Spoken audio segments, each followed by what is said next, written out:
standing on up, standing on up, oh Lord.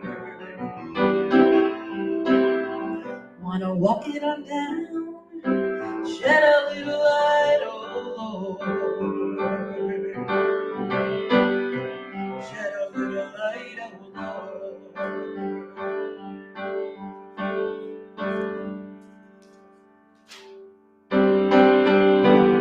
There is a feeling like the clenching of a fist. There is a hunger in the center of the chest. There is a passage through the darkness and the mist. And through the body sleeps, the heart will never rest. Let us turn our thoughts today to Martin Luther King and recognize that there are ties between us, all men and women living on the earth, ties of hope and love, of sister and brotherhood.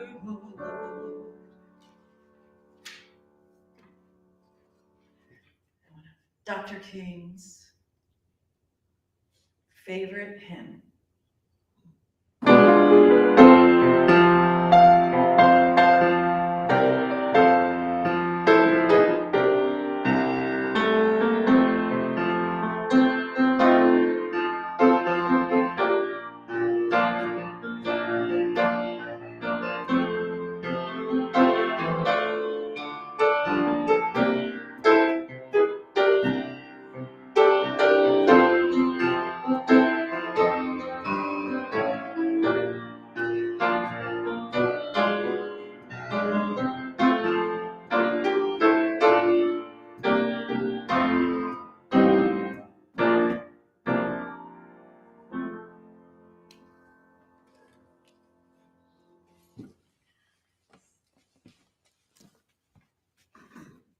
Good Sunday morning to you. It's good to have each of you here with us, excuse me, this Sunday morning. If you haven't heard, I have been banned from live broadcasting on Facebook for the next 27 days. It happened 2 years ago too. We don't know why. We're still waiting to find out. It's labeled as hate speech, whatever caused it. And you all know me well enough to know that it was probably hate speech because that's what I do. But we are live on YouTube, and we will be rebroadcasting this or recording and broadcasting this. So just know that that's going on. Thanks for those who are watching on YouTube. We're glad that everybody's here today. Reminder that we don't pass the offering basket that's sitting on the back table.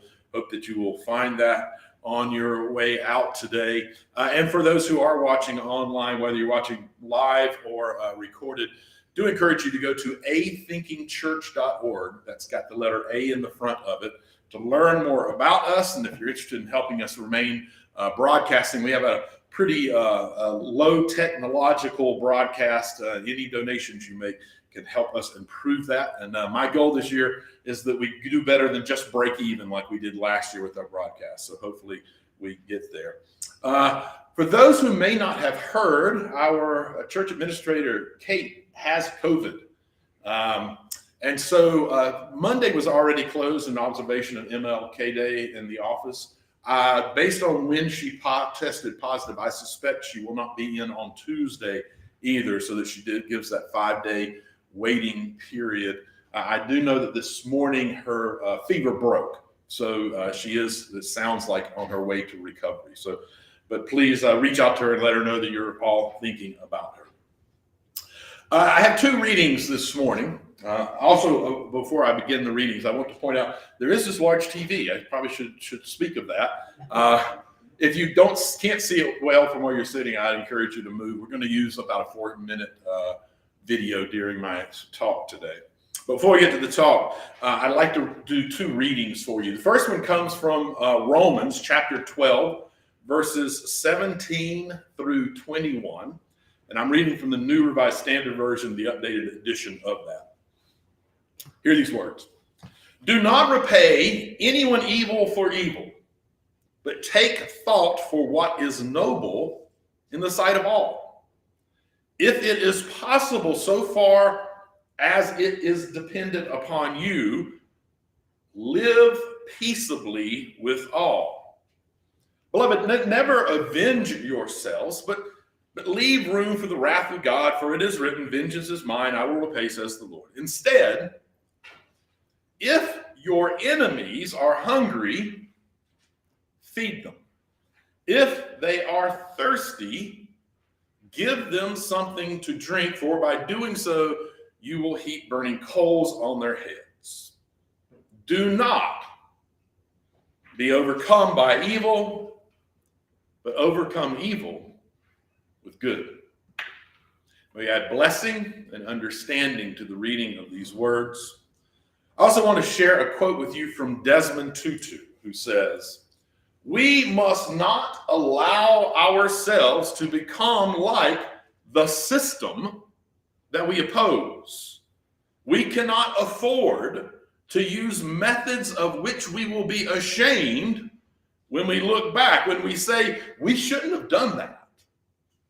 We must remember, my friends, that we have been given a wonderful cause, the cause of freedom. And you and I must be those who will walk with heads held high. We will say we use methods that can stand the harsh scrutiny of history.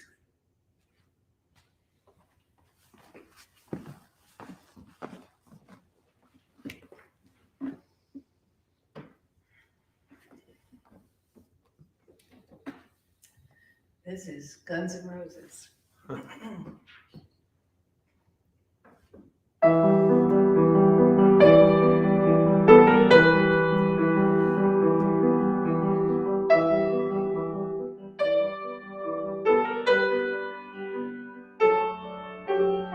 Look at your young men fighting. Look at your women crying. Look at your young men dying the way they've always done before. Look at the hate we're breeding. Look at the fear we're feeding. Look at the lives we're leading the way we've always done before.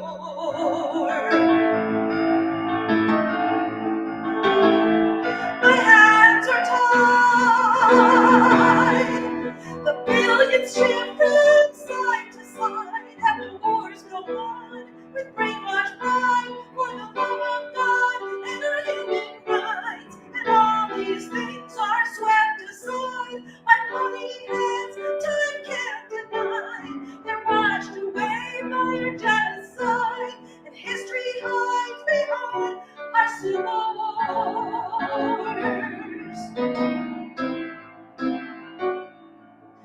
Do you wear a black armband when they shot the man who said peace could last forever? And in my first memories they shot Kennedy. I went numb when I learned to see, so I never fell for Vietnam. We got the wall of DC to remind us all that you can't trust freedom when it's not in your hands, when everybody's fighting for the promised land. And I don't need your civil war. It feeds the rich while it buries the poor. Your power, hungry, selling soldiers in a human grocery store, ain't that fresh? I don't need your civil war. Look at the shoes you're filling. Look at the blood we're spilling. Look at the world we're killing the way we've always done before. Look at the doubt we've followed. Look at the leaders we've followed. Look at the lies we've swallowed. And I don't want to hear no more.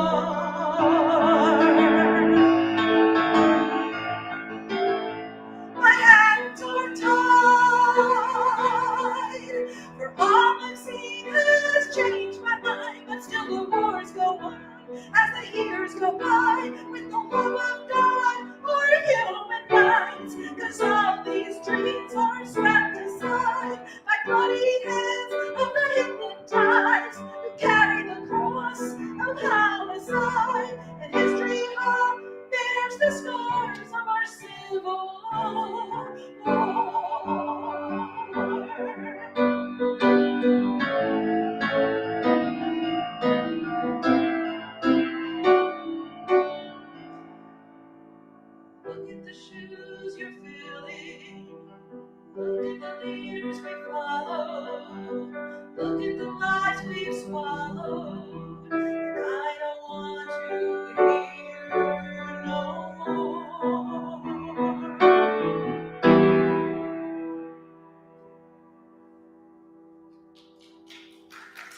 Guns N' Roses at a worship service. I bet you didn't see that one coming.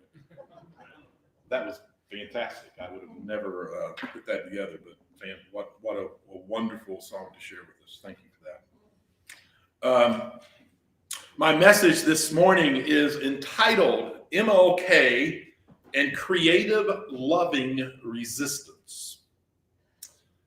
The Reverend Dr. Martin Luther King Jr. proclaimed, "The arc of the moral universe is long, but it bends towards justice." Well, I am here to tell you it may bend towards justice, but it does not bend gently. It bends behind the sweat of the brow, creativity of the mind, and love from the soul of those who believe that every living being not only desires justice and equality, but has a right to it. You see, justice is not a passive pursuit. Justice is not a passive pursuit. The moral arc will not bend without encouragement. Dr. King was a living example of the kind of person who encourages the moral arc of history to bend towards justice. He's also an example of the only effective way to bend that arc: non-violently. See, we cannot hope to bring about justice by an unjust means. As King says, hate begets hate, violence begets violence, toughness begets a greater toughness. We must meet the forces of hate with the power of love. It is far too easy to believe that achieving true justice through active, nonviolent resistance is just sort of a pipe dream, that it is a lovely concept, but that it is mostly ineffective when placed within the context of the modern realities of power and dominance. Well, the reality is that nothing could be further from the truth. The reality is that active, non-violent resistance simply doesn't capture the vast majority of the public's attention enough to sell ads and commercials. So the majority of big media groups sort of ignore it and underreport it. We can just look at the Reverend Dr. William Barber's massively underreported Moral March on Washington just last year to see the reality of that.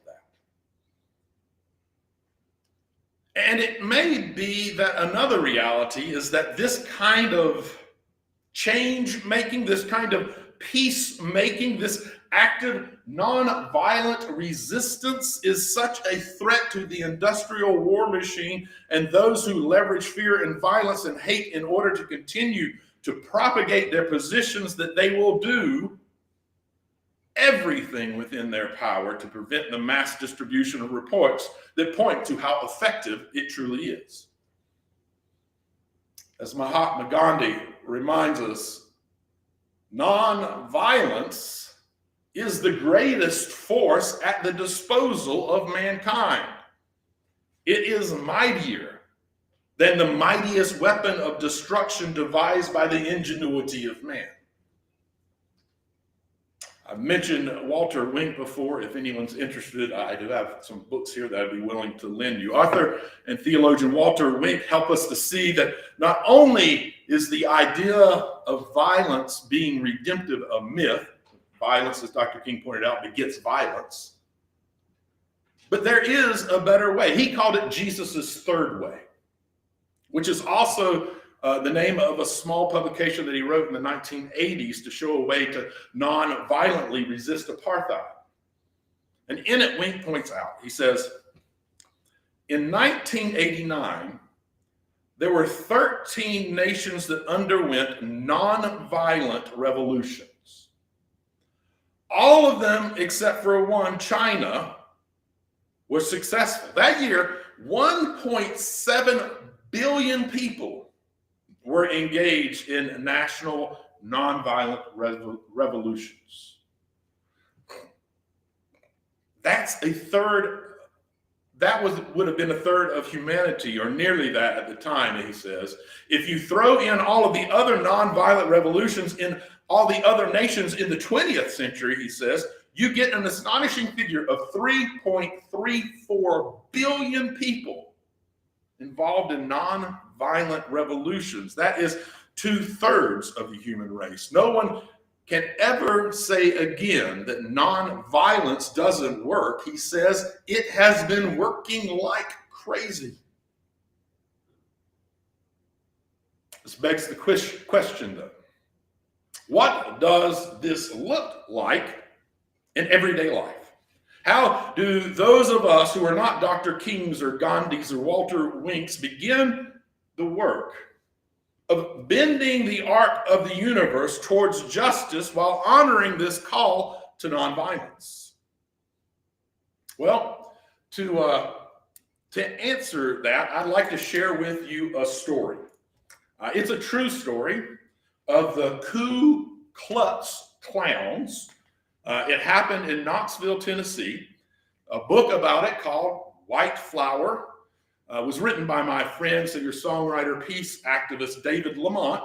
And yes, it is a children's book. But let's face it, we're all a little bit of kids at heart. So I'm going to try to cue this up. It is actually read by David, the author himself.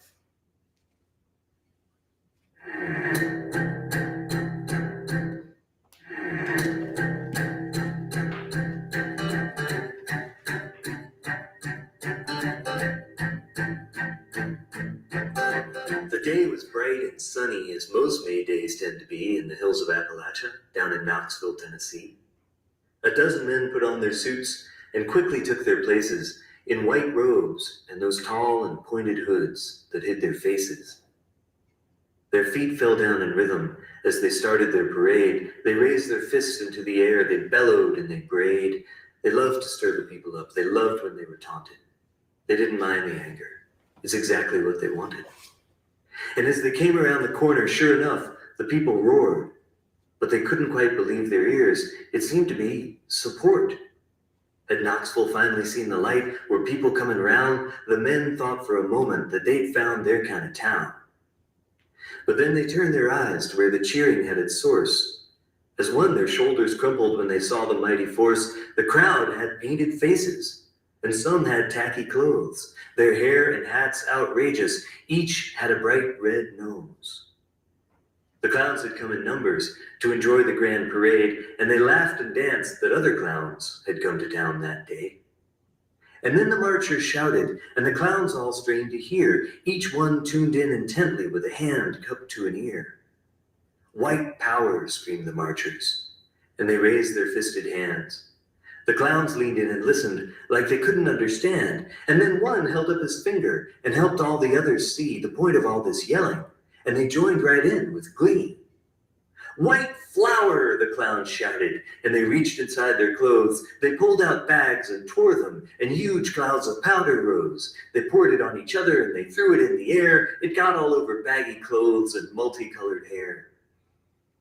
Now all but just a few of them were joining in the jokes.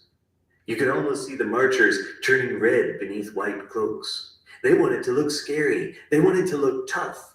One rushed right at the clowns in rage and was hauled away in cuffs. But the others chanted louder, marching on around the bend. The clowns all marched on too, of course, supporting their new friends. White power, came the marchers' cry. They were not amused. The clowns grew still and thoughtful. Well, perhaps they'd been confused. They huddled and consulted, this bright and silly crowd. They listened quite intently. Then one said, "I've got it now." "White flowers," screamed the happy clown, and all the rest joined in. The air was filled with flowers, and they laughed and danced again. Everyone loves flowers, and white's a pretty sort. I can't think of a better cause for people to support.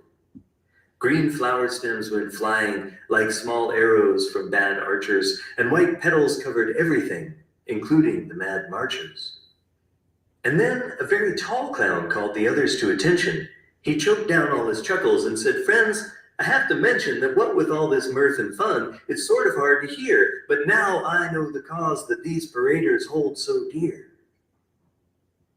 Tight showers, the clown blurted, as he hit his head in wonder. He held up a camp shower, and the others all got under. Or at least they tried to get beneath. They strained, but couldn't quite. There wasn't room for all of them. They pushed, but it was tight. White power, came the mad refrain, quite carefully pronounced. The clowns consulted once again, then a woman clown announced, I've got it. I'm embarrassed that it took so long to see, but what these marchers march for is a cause quite dear to me. Wife power, she exclaimed, and all the other clowns joined in. They shook their heads and laughed at how erroneous they'd been. The women clowns were hoisted up on shoulders of the others. Some pulled on wedding dresses, chanting, Here's to wives and mothers. The men in robes were sullen. They knew they'd been defeated. They yelled a few more times, and then they finally retreated. And when they'd gone, a kind policeman turned to all the clowns and offered them an escort through the center of the town. The day was bright and sunny, as most May days tend to be, in the hills of Appalachia, down in Knoxville, Tennessee. People joined the new parade. The crowd stretched out for miles. The clowns passed out more flowers and made everybody smile. And what would be the lesson of that shiny southern day? Can we understand the message that the clowns sought to convey? Seems that when you're fighting hatred, hatred's not the thing to use. So here's to those who march on in their big red floppy shoes.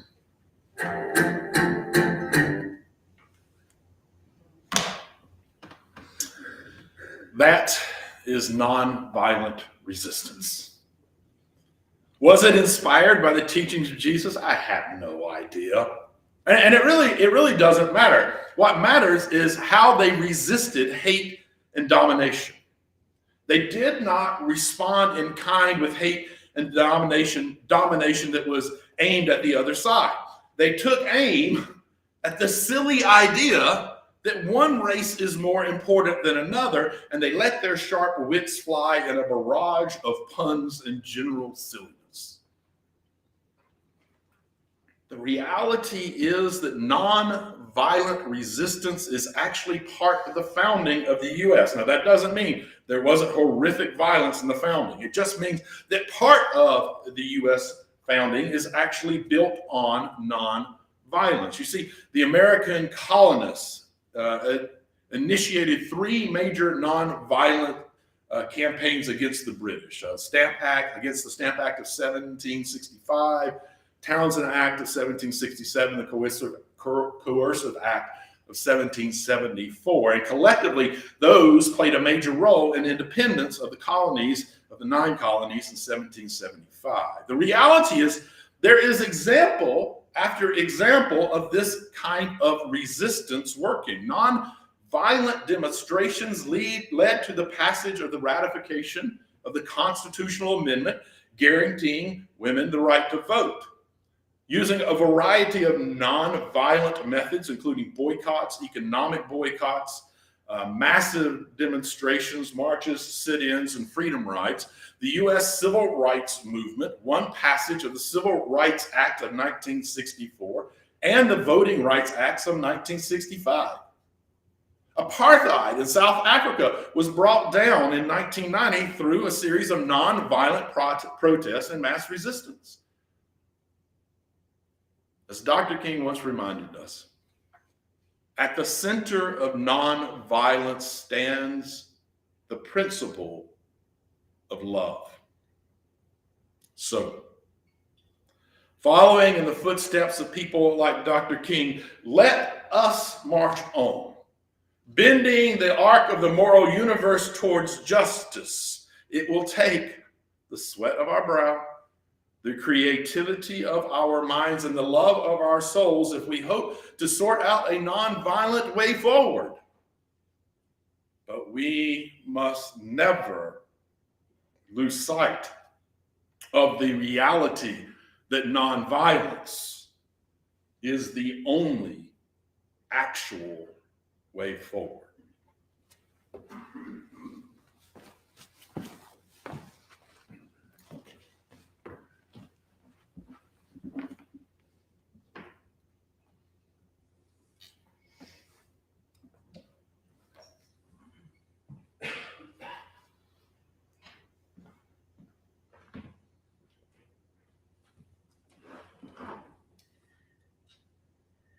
So this song is like I look at it like a prayer. This is Coldplay, like 10 years after Guns N' Roses. Me trying to sing like two men today, Axl Rose and Chris Martin. Stevie Wonder and James Taylor.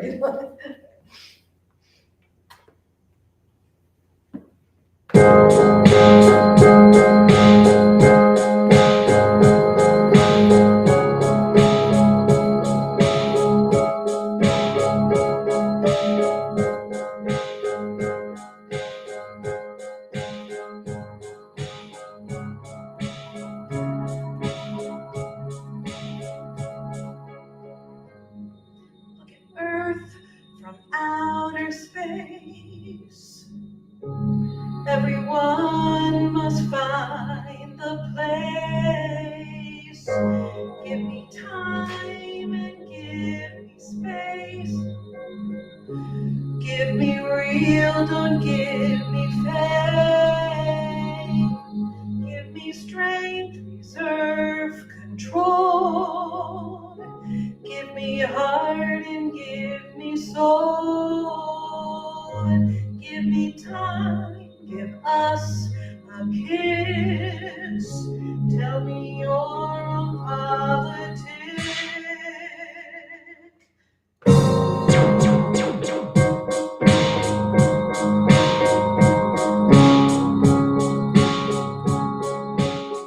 Open up your eyes.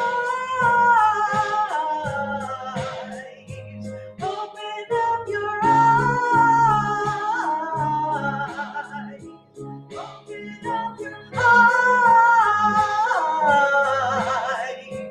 Open up your eyes.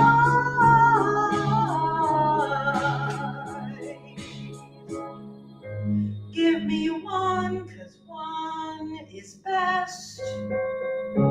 In confusion, confidence. Give me peace of mind and trust. Don't forget the rest of us. Give me strength, reserve, control. Give me heart and give me soul. Wounds that heal and cracks that fix. Tell me your own politics. And open up your eyes.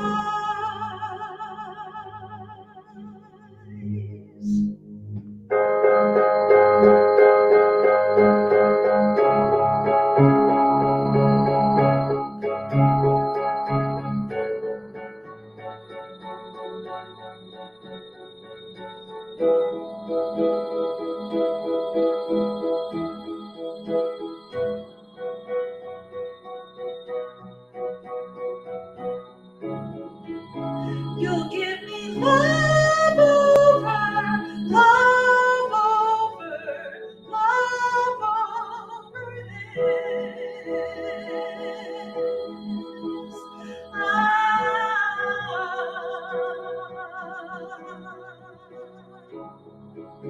You'll give me love over, love over, love over this.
I've been showing all these books. So I'm going to show my book of progressive prayers.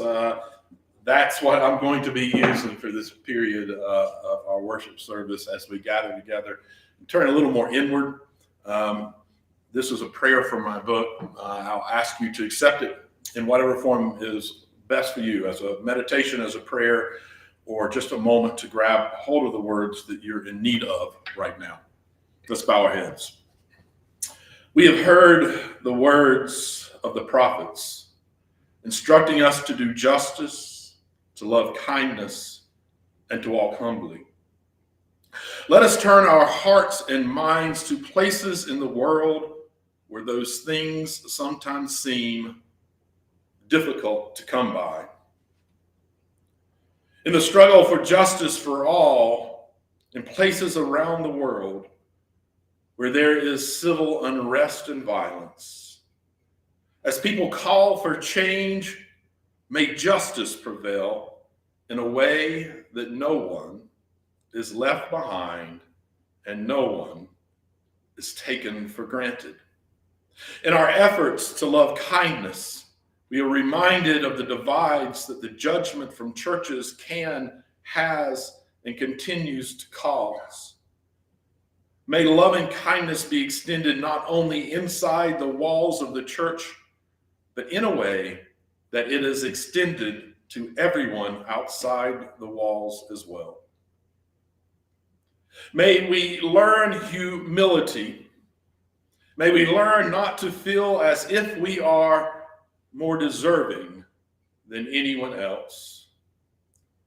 May we stop judging others because they don't agree with us or for not doing things the way we would prefer. May we be reminded that living lives of love in action is part of the prescription for a world where no one must suffer. And may we be inspired to begin doing that even more fully today. Amen. See this blessing. May you walk in harmony with each other and with creation, recognizing that we are one. And may you know love and happiness throughout your life, and may your words and actions bring that love and happiness to all you meet. Dr. King loved this tune of Charlie Parker's.